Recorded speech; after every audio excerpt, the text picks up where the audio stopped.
کوي خو ته به پرېږدې نفس تا ته دا وایي او دې ته غوږ کولاو که نفس تا ته دا وایي چې په دې فیسبوک کې په دې واټساپ کې په دې ټیک ټاک کې په دې یوټیوب کې خیر دی د جنکو تصویران ګوره خیر دی فلمونه ګوره هسې خو دې هم څوک کینې نه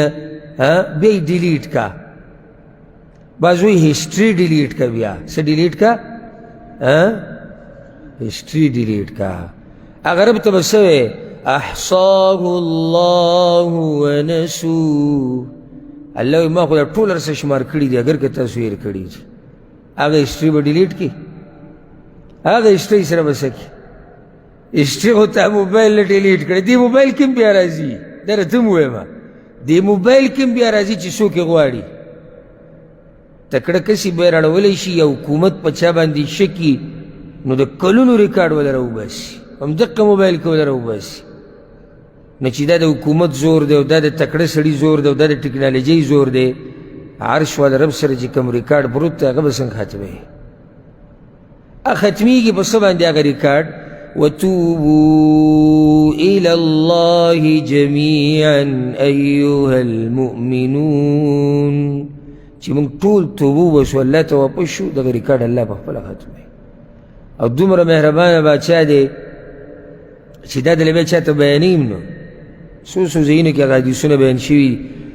چې الله دې مؤمن ته صرف شماره کړي دا خبره تېر شوي درس نه کسې مخکې موږ دا خبره کړې وم دې کتاب کې چې د مؤمن سره حساب کتاب څنګه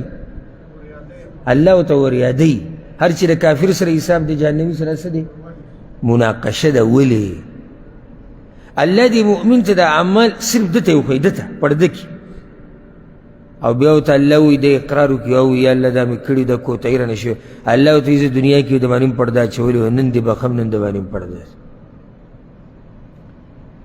دا نفس به ته رابلي دې طرفونو ته خو ته به دې نفس ته وایې چې نه او ځکه یو شاعر خپل بچي ته نصیحت کوي وي بچیه که چېرته ترجمه یې دغه ده وي که چېرته د شپې نفس تاله خواهشات تاله دعوت ورکوي د طغیان او د سرکشۍ طرف ته او تا ته دا ووایي چې شپه د خیر دی نو ورته وایه ان الذي خلق الظلام یراني دا صحیح ده چې شپه ده خو هغه چا چې شپه پیدا کړې دا خو میني که نه دا خو صحیح ده چې شپه د ماسوک نه ویني خو هغه شپه چې چا پیدا کړې دا خو میني که دا به ته د خپل نفس ته وایې دا به ته د خواهشاتو ته وایې نو بیا ته جنت ته تلی شي خبره مې دا کوله چې دا جنت ګټل اسان دي ګران دي چې الله رحم نه یې کړی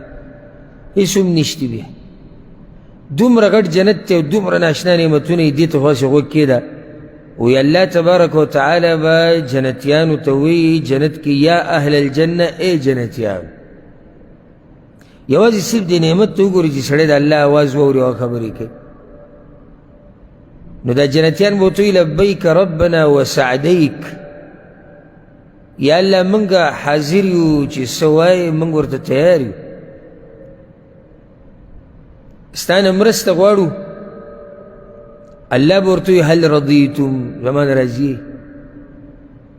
دا څه ناشنا خبرې دي د عرش والا د جنتیانو سره وایي زما نه راضي هل رضیتم هغه به ورته وایي وما لنا لا نرضى یا الله موږ به څنګه راضي کېږو ستاسو نه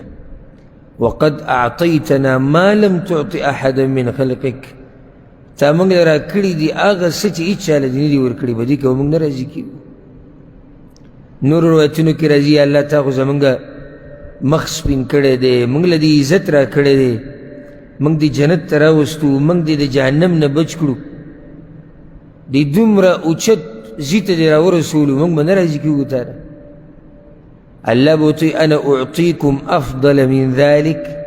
صبر دا څه چې مې دله درکړي د دې نه دله غوره څه درکومه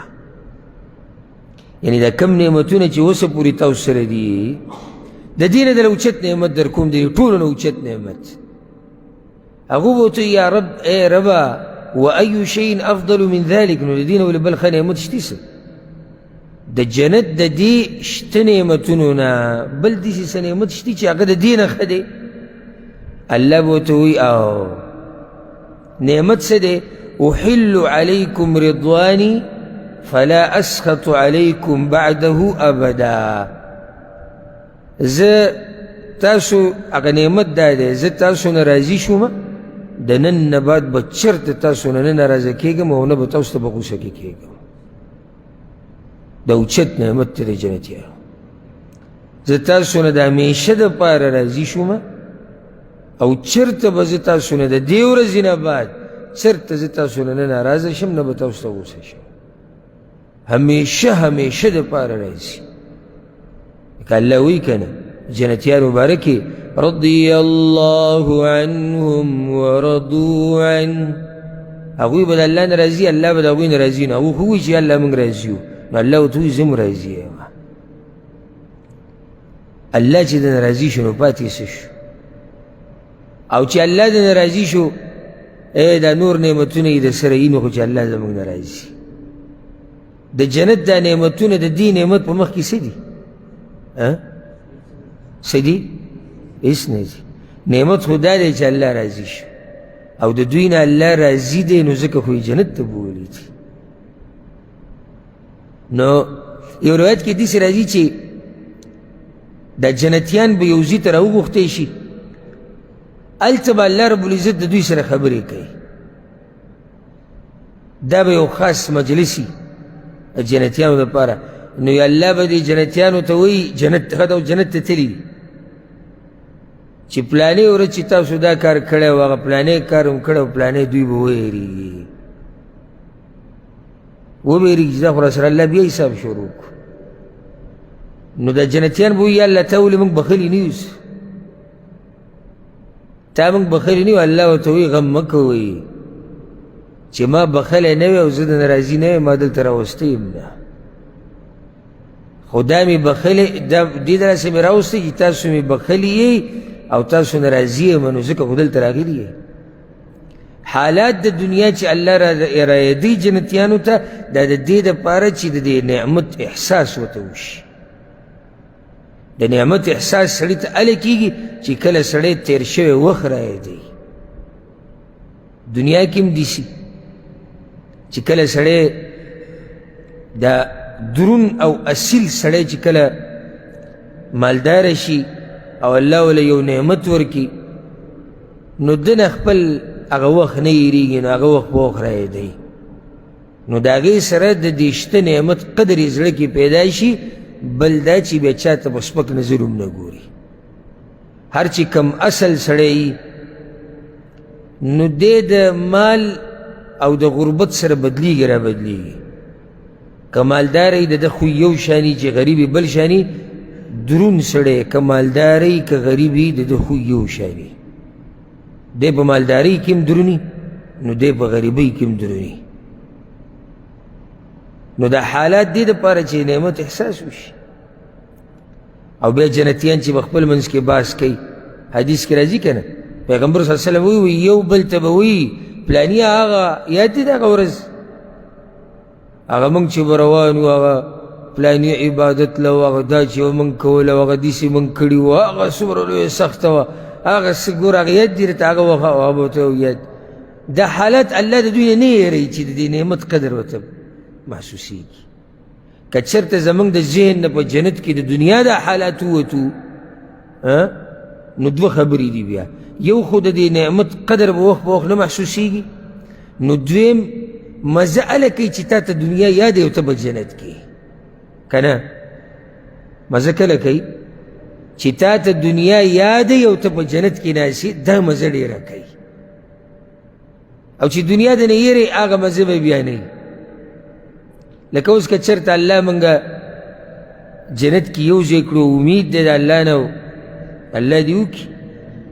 او هلته موږ هسې دا بحث کوو چې یاره موږ چې به هغه د جنت او د جهنم هغه بحث کوو، هغه جنت دا دی.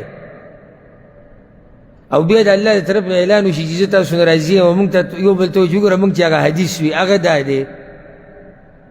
هغه صحیح بخاري کې چې هغه حدیث راغلی امام بخاري راوړ هغه دا دی. څه مزه به کوي دغه نعمت، څومره خوند به کوي چې سړي ته هغه د دنیا هغه حالات یادي او دی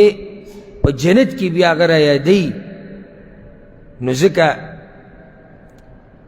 قرآن کې هم دا خبره شته، حدیث کې هم شته چې دا جنتیان به وخت په وخت د الله پاکي بیانوي او د الله حمد به وایي. دا ولې وایي؟ ځکه چې هلته دنیا به ورته رایادېږي نو شکرونه به ادا کوي.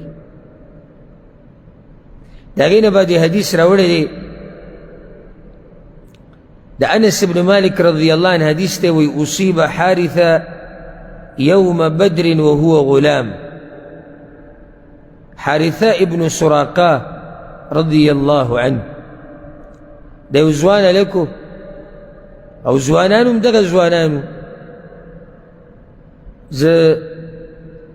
د ډېر ادب او احترام سره دا خبره کوم، خو د نن سبا د اکثر ځوانان چې زه ویلم نو دا زړه مې بې نه خوشحالېږي چې دا ځوانان دي که نه څه تمه دي سړی